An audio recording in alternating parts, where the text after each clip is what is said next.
Good morning. Our hand today is going to be Queen Jack. This also happened a while ago.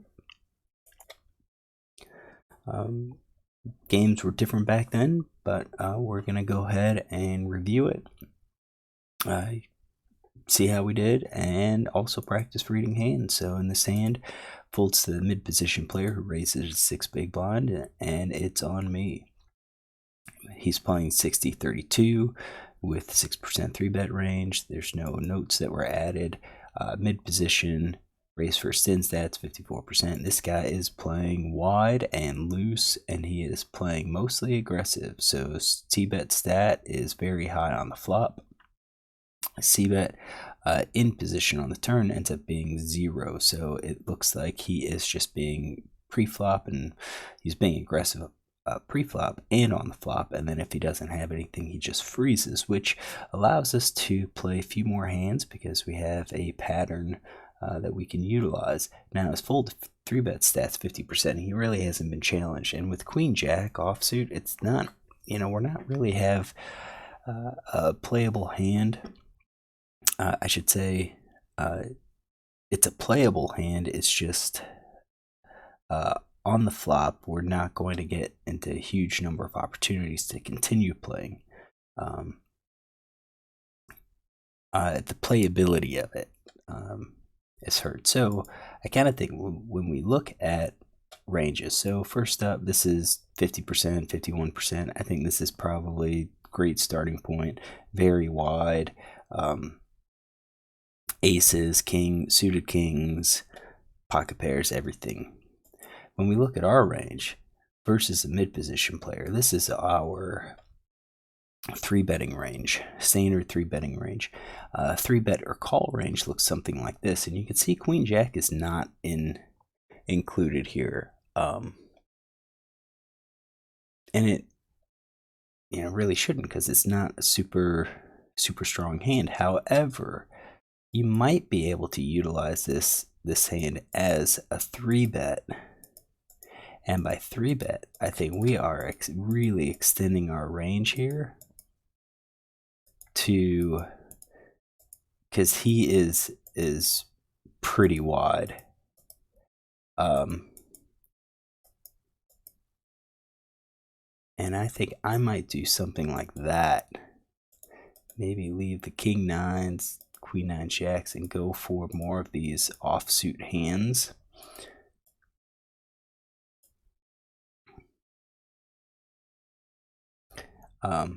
That could be like a very wide 3-betting range.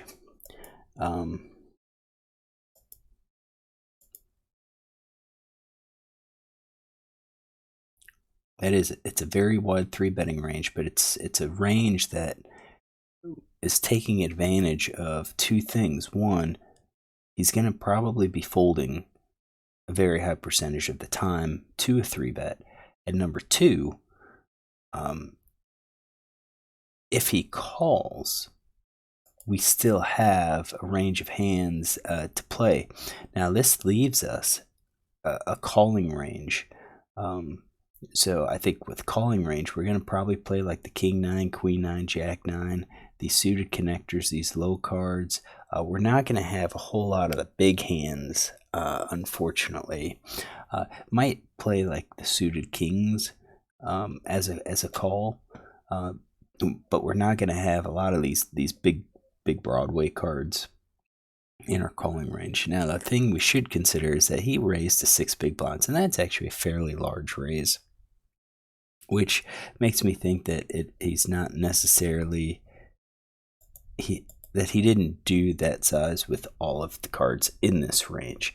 He may be doing it the larger size with, maybe some of these middle type hands. So the hands that are in like this portion, not up here, but more like this portion. So what do? I just called, and that's kind of problematic for me. So just trying to figure out what was I doing. I don't even remember if I was doing any sort of hand charts. I think at this point, I was probably just playing, you could say, by feel. But if I wasn't, I mean, if there was some hands, I think what I was doing was probably raising like queens plus ace king, maybe ace queen suited. I'm sure I was raising jacks. I think that suited aces, I was probably just calling. I don't think I mean, I had 16% 3-bet range. No, that was call 2 bets. I had 0 out of 37. I think I was playing probably something. Oh, we're going to give us. I disagree with this range now, just so you know. Not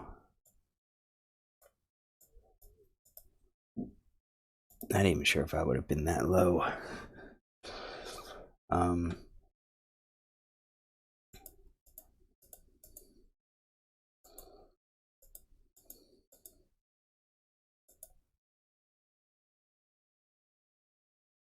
I think I probably would have been something like this. We'll go with this. I disagree with this now. I think this is just a raise or fold situation.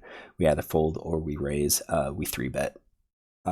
And yeah, with the 3-bet, you saw kind of what I was doing with it, and I wouldn't even raise all the time. So don't think this is a great way to play it. All right, so the blinds fold, and we see a flop of Queen 8-5 rainbow. Queen 8-5 rainbow.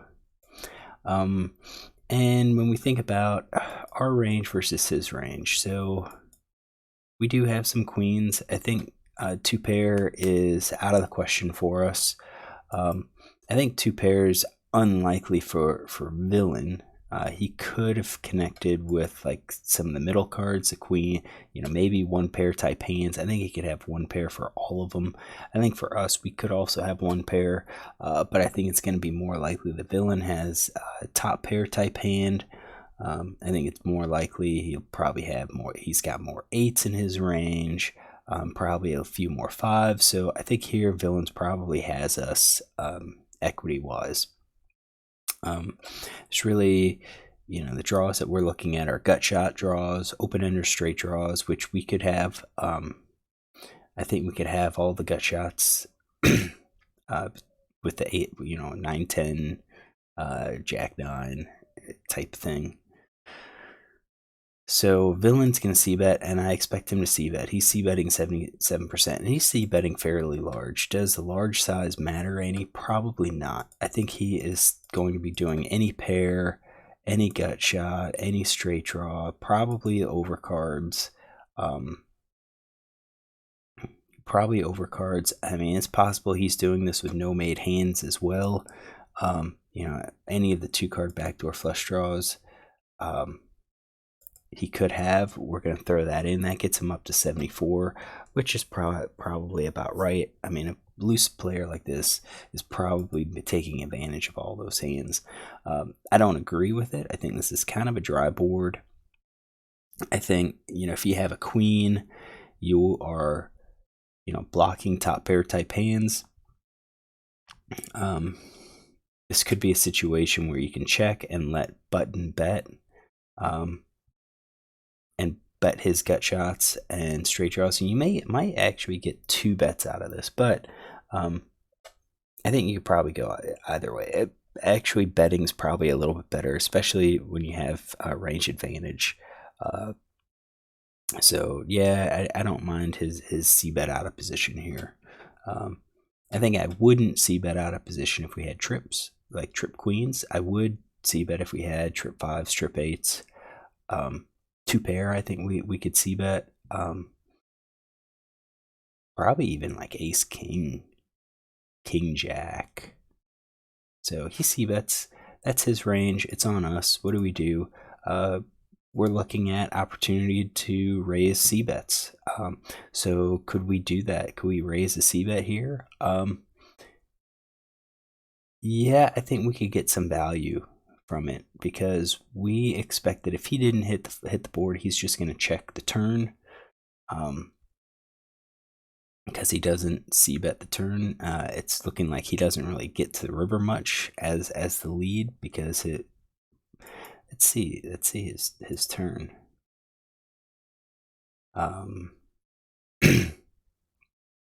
Because he folds to a lot of bets. That's kind of what it looks like he's doing. All right, so we've got a couple different ways to do it. I think this could be a possible raise. We would be doing sets, top pair. I think these middle pairs we can bet. Pocket pair below the second cards. Maybe not. I think middle pair, maybe 38% here. I think we would use these as calls,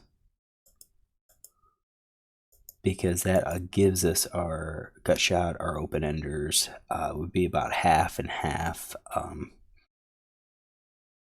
So I think that's our calling range. This is our raising range. We're being aggressive. The middle pair, I'm going to say, is less. We're raising. We do have some backdoor potential, but we're really not relying on that. The 6 to 7s, bottom pair, we have potential there. I'm not even sure if we're going to be calling with those 2s, 3s, 4s. Probably. I think we're calling as a bluff to see what villain does. We might be able to throw in some like ace hands, like ace 10.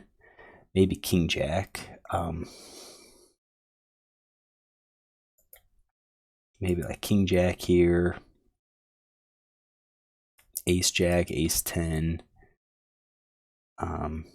King 10. Yeah, jack 10 for our backdoor.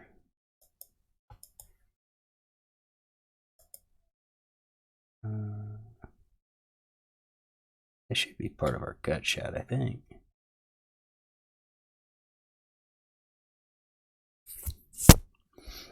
Yeah, I think that should all be part of our gut shot. Yep. Yeah, ace jack, ace 10. Not sure about king 9, maybe. We could throw that in. Is there 2-card backdoor flush draw? Maybe ace 6, ace 7. Ace 9. It kind of as backdoor draws. So what do? I just called. And it's probably okay. But I think we would probably do better by raising. So let's just say we called here with this range. Obviously, queen jack's not in our range. 3 of clubs comes out, and when we look at our calling range, you could see that, yeah, we can connect with our sets with the 3s, but we're still left with a fairly weak hand. We still have our gut shots. We've picked up an open ender. No, we still have, well, we added a couple open enders with like the 6-4. So it's kind of one of those nice things about calling with some of our weaker hands. What does villain do? Villain checks. So villain checks, and I think that's going to eliminate a lot of his premium holdings.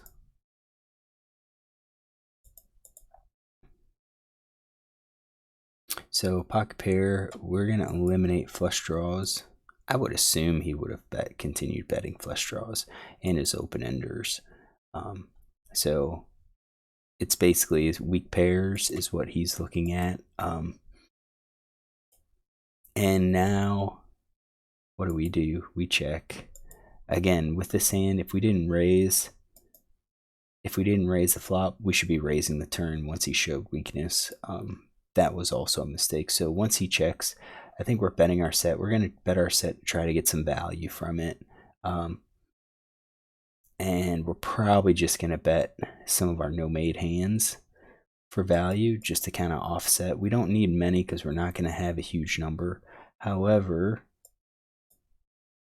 we're going to probably end up going 100% here. How many combos do we have? We got 132. Wow, that's a lot of combos. I think we're just attacking. That's what we should do. So we're getting off track here. I didn't play this at all how I really should be playing it, or how I am playing it now. I would definitely, he showed weakness, we called, he showed weakness, we bet. We're betting with our entire range, we're attacking. We should be betting about at least half pot, probably closer to 30 big blinds. If he calls, then we're going to probably fire again. And when we do this, we are protected because we'll have like sets in there, and we will pick up some hands, some draws. I'm not too worried about getting blown off our hand. I mean, really, what kind of hands does he have? If we bet and he raises us, check raises us, he's got trips. And in terms of giving up equity, yeah, we give up some equity if we have a flush draw or open ender. We're basically just saying, what kind of odds are we getting? If we call and catch, would he pay it off? And chances are no. So yeah, we give up equity, but I think it's probably a decent thing to do because we're attacking. Now we can't do it all the time. So for that reason, I think we could keep some just check behinds with some of our flush draws. Maybe some of our open-ender straights, maybe some of our weak pairs, but I think it's stronger just to go ahead and bet here. So 2 of spades comes out. That would have hit some of our open-enders, so like 6-4, we would have hit ace-4. As I said, I threw in those aces, backdoor flush draws that picked up the flush and then picked up straights. I think it's those combo draws that probably benefit by checking and not betting, but again, he showed aggression, then he slowed down, and we could have probably won this pot with just bets. So he checks again. With him checking, I don't think he has any of these hands. I kind of think villains probably would have taken a stab with one of these middle pair hands, so it's just going to be, he's got nothing. Maybe ace high, maybe king high, maybe, maybe 10 high. What did I do? I checked behind again. Again, if he has something mid pair, I lost value. So if he had, let's say, jacks or tens, he's probably going to call. Probably would have called on the turn. Maybe not called turn and river, but I think we would have gotten at least one bet out of him, and we lost that by not being aggressive in this spot. So we see the river. Oh no, and he... this was a time, this was ACR. This was a time when they stopped showing the hands. Bummer. So we don't know what he has, but I think it's safe to say that since we won with queens, that he had probably an under pair or just no hand at all.